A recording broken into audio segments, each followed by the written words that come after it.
Hi, I'm Wendy from Shiny Happy World, and in this video I'm going to show you how to assemble this cute walrus pattern. Here's how to make him. Alright, this is the video showing you how to assemble the walrus block if you are not using a light box. So I've got all of my pieces cut out and prepared, ready to go. What that means is I have fused the paper-backed fusible adhesive. I use Heat and Bond Light in all of my quilts. I fused it to the wrong side of the fabric, and then I cut all the pieces out on the solid line. The dotted lines are placement guides showing you where other applique pieces are going to sit on top of this piece, and you want to transfer those to the fabric side of the paper. And you can just hold this up to a light and you'll be able to see those lines really clearly through, and you can transfer them. I use white chalk for almost everything. If white doesn't show up, I'll use a pencil. And if I'm going to put just a solid black applique over it, I'll often use just a plain black Sharpie because it doesn't matter, it won't show through. So all of my pieces are ready. Let's put this guy together. The walrus is actually really easy. He doesn't have very many parts. He's got a gigantic fat walrus head. And we are going to line the bottom edge up with the raw edge at the bottom of the block. So I do design most of my blocks what I call snapshot style. So I want it to look like we took a photo of this walrus and we zoomed in to focus on his head.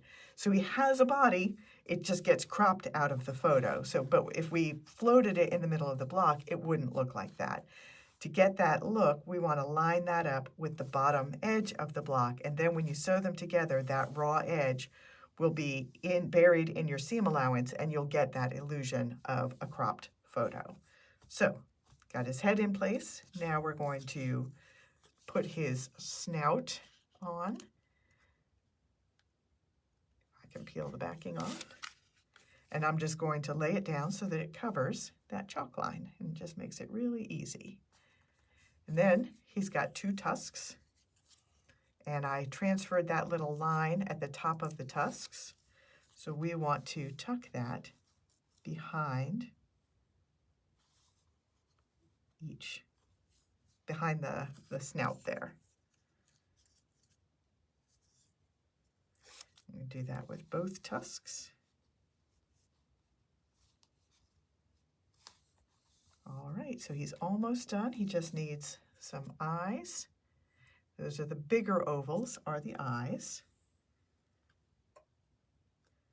So this pattern also has the option for eyelashes. I did not use the eyelashes on this one, but I will on another sample that I'm making. So you'll see that at the end of this video, so you can see what it looks like with and without the eyelashes.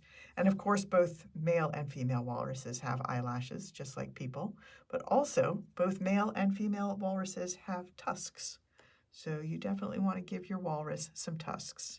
They're often bigger on the male walruses, but they both have them. And they actually use them to help move around on the land. They kind of dig in and pull themselves forward with their tusks, which was a very interesting thing I learned when I was researching walruses to design this block. All right, so he is ready to go. I just need to take him over to my ironing board and I will fuse everything in place. Just follow the directions on whatever brand of fusible adhesive you are using. And then I will take him to my sewing machine and do all of the outline stitching, and I'll bring it back here and I'll show you this finished walrus and two others that I made using different color palettes. All right, here is one finished walrus. So this one I made in fairly realistic colors on this.